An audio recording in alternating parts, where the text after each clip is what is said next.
दुनिया की सबसे बड़ी पार्टी में सबसे ताकतवर नेता कौन है और मोदी के बाद दूसरा नेता कौन है, इस बात का आकलन अब सर्वे नहीं बल्कि कुछ कहानियों से तय किया जाना चाहिए। पिछले 5 से 7 सालों में वो नेता कौन है जो पार्टी में सबसे कमजोर है लेकिन जनता की नजरों में सबसे ज्यादा ताकतवर है। पिछले 7 सालों में जिसका नाम जनता की जुबान पे सबसे ज्यादा बार आया और जनता के साथ गूगल पे उसका नाम सबसे ज्यादा बार सर्च किया गया, वो अकेला है। कुर्सी लेने की कोशिश की जाती रही है लेकिन उस नेता के दिखाए हुए रास्ते पे न सिर्फ बीजेपी चल रही है बल्कि विपक्ष भी चलता है। लोकसभा चुनाव 2024 के दौरान संविधान और जाति के एजेंडे पे बीजेपी कांग्रेस और विपक्ष का शिकार हो गई, यानी शिकारी ही खुद शिकार हो गया। लेकिन योगी आदित्यनाथ बीजेपी में कैसे नेता हैं जिनके दिखाए रास्ते पे न सिर्फ बीजेपी ही चलती है बल्कि बाकी के मुख्यमंत्रियों को चलना पड़ता है। यहां कांग्रेस के मुख्यमंत्रियों का भी जिक्र है और बीजेपी के मुख्यमंत्रियों का भी जिक्र आएगा। दोस्तों, पिछले 5 सालों में योगी आदित्यनाथ ने कई ऐसे मॉडल दिए जिसमें इस देश में खूब बहस हुई। बहस ये भी हुई कि सुप्रीम कोर्ट तक को इन्वॉल्व होना पड़ा। बहस ये भी हुई कि बीजेपी के आला कमान नेताओं को भी इन्वॉल्व होना पड़ा और जनता को भी दिलचस्पी लेकर उन मुद्दों पे बात करनी पड़ी। पिछले 5 से 7 सालों में योगी आदित्यनाथ के तकरीबन कई ऐसे मॉडल हैं जिन पे खूब बहस हुई, लेकिन मॉडल नंबर 1 था उनका बुलडोजर मॉडल। विकास दुबे कांड से जब बुलडोजर चला, विकास दुबे वाले कांड से, उसके बाद से योगी का बुलडोजर मॉडल पूरे देश में लोकप्रिय हो गया। यहां तक कि दुनिया के कई देशों में भी बुलडोजर का जिक्र किया गया। साल बदला तो योगी आदित्यनाथ का मिजाज भी बदला। योगी आदित्यनाथ साल 2019 में 57 उन पत्थरबाजों का फोटो लखनऊ की सड़कों पे चिपकवा देते हैं जिसके बाद इस देश की राजनीति में भूचाल आ जाता है। लेकिन वो मॉडल भी बीजेपी राज्यों के बाकी के मुख्यमंत्रियों ने भी उसको कॉपी किए और बाकी जगहों पे भी लॉ एंड ऑर्डर को मेंटेन करने के लिए पोस्टर वाला हथियार अपनाया गया। सुप्रीम कोर्ट ने बकायदा उसमें दखल दिया था लेकिन योगी सरकार ने बकायदा अध्यादेश लाकर यह कहा कि यह फैसला सही है और कोई भी सरकारी संपत्ति या फिर व्यवस्था में अशांति पैदा करने की कोशिश करेगा उसके फोटो चिपकाए जाएंगे, सोशल मीडिया पे वायरल किए जाएंगे, उनको बेनकाब किया जाएगा। जो आपने देखा होगा कि अपराधियों को या आरोपियों को जो काले कपड़े में छिपाकर कोर्ट में पेश करने की एक व्यवस्था हमारे देश में है, या पुलिस जब उन्हें गिरफ्तार करती है तो काला कपड़ा दिया जाता है। आप पहले गलत करिए और फिर अपने आप को छिपा लीजिए, लेकिन वो व्यवस्था योगी आदित्यनाथ ने तोड़ दी। उसके बाद साल बदला तो योगी आदित्यनाथ ने फिर अपना अंदाज बदल दिया और अब मामला आ गया है नेम प्लेट का। इसके पहले भी कई राज्यों की पुलिस ने, कई राज्यों की सरकारों ने योगी आदित्यनाथ को देखकर लॉ एंड ऑर्डर के साथ कावड़ियों पे फूल भी बरसाए। योगी आदित्यनाथ का एनकाउंटर मॉडल भी बाकी के राज्यों में हिट रहा और कई राज्यों में इस तरीके के ऑपरेशन शुरू किए गए। अब योगी आदित्यनाथ साल 2024 में जब पूरी बीजेपी चुनाव में कम नंबर आने के बाद चित पड़ी थी, उस वक्त योगी आदित्यनाथ नेम प्लेट वाला विवाद लेकर आते या फैसला लेकर आते। योगी के फैसले के बाद बाकी राज्यों के मुख्यमंत्रियों को इसे लागू करना पड़ता है। चाहे वो नेम प्लेट का विवाद हो, वो आपको मध्य प्रदेश के उज्जैन में दिख जाएगा। चाहे वो बुलडोजर वाली क्रांति हो, मध्य प्रदेश के उज्जैन में दिख जाएगा। बुलडोजर क्रांति बीजेपी ने मुख्यमंत्रियों को तो बदला लेकिन योगी का मॉडल वो नहीं बदल पाए। शिवराज सिंह चौहान को हटा के मोहन यादव को बनाया गया मुख्यमंत्री, लेकिन मोहन यादव ने भी वही किया। शिवराज सिंह चौहान ने भी बुलडोजर चलाए और योगी का मॉडल मोहन सिंह यादव ने भी कॉपी किया। यही सेम मॉडल दोस्तों हरियाणा में भी लागू है। मनोहर लाल खट्टर की सरकार ने भी बुलडोजर मॉडल को अपनाया और नायब सिंह सैनी जब मुख्यमंत्री बदले तो उन्होंने भी बुलडोजर मॉडल को अपना लिया और उसी तरीके से लॉ एंड ऑर्डर को मेंटेन करने की कोशिश की गई।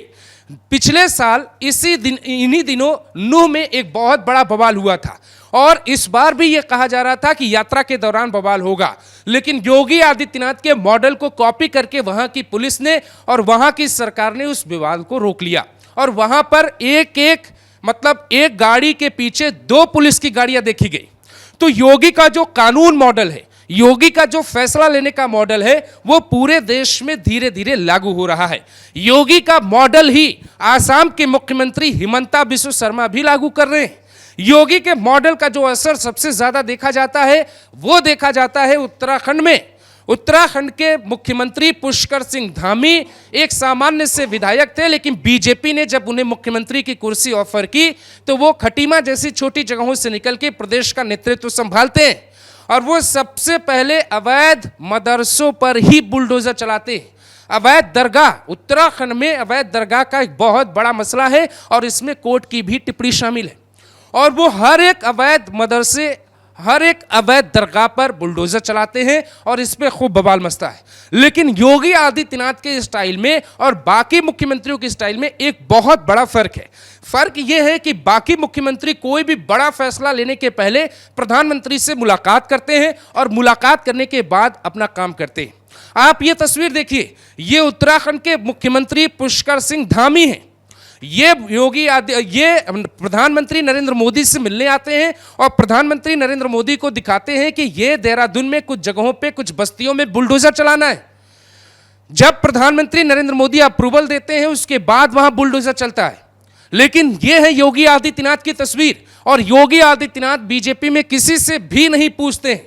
उन्हें अकबर नगर में बुलडोजर चलाना है तो उनका खुद का फैसला होता है, उन्हें पंतनगर में बुलडोजर रोकना है तो उनका खुद का फैसला होता है, वो किसी भी दंगाइयों या फिर किसी भी व्यक्ति के पोस्टर छपवाने का फैसला उनका खुद का होता है, वो नेम प्लेट वाले मामले में जब आदेश सुनाते हैं तो उनका फैसला खुद का होता है और इसीलिए पूरे बीजेपी में योगी आदित्यनाथ को कम पसंद किया जाता है।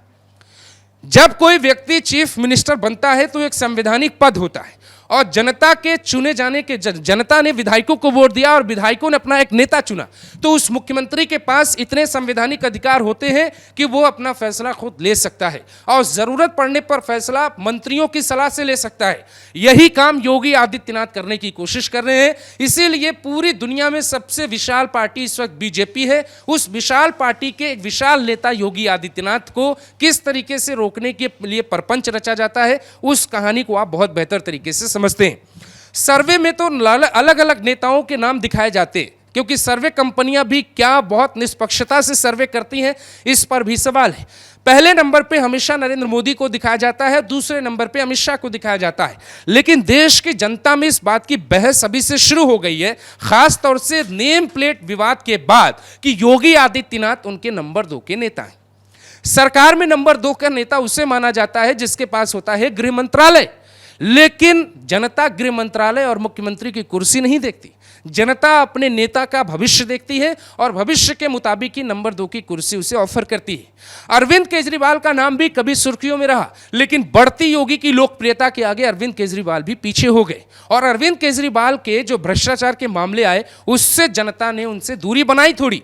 लेकिन योगी आदित्यनाथ के पूरे कार्यकाल के दौरान जो रास्ता वो बीजेपी को दिखाते हैं उस रास्ते पर पूरी बीजेपी चलती है। आपको विश्वास नहीं है तो आप ये तस्वीर देखिए, हैदराबाद की रैली में प्रधानमंत्री नरेंद्र मोदी खुद योगी के बुलडोजर का जिक्र करते हैं और वहां से कहते हैं कि यूपी में अगर अब कोई कुछ करेगा तो योगी जी का बुलडोजर आ जाता है। अमित शाह मध्य प्रदेश की रैली में योगी के बुलडोजर का जिक्र करते हैं। नितिन गडकरी महाराष्ट्र की रैली में योगी के बुलडोजर का जिक्र करते हैं। राजनाथ सिंह अपनी रैलियों में योगी के कानून व्यवस्था का जिक्र करते हैं। योगी के कानून मॉडल को अपनाने के लिए देश के किसी भी राज्य में आप जाएंगे वहां पे चर्चा होती।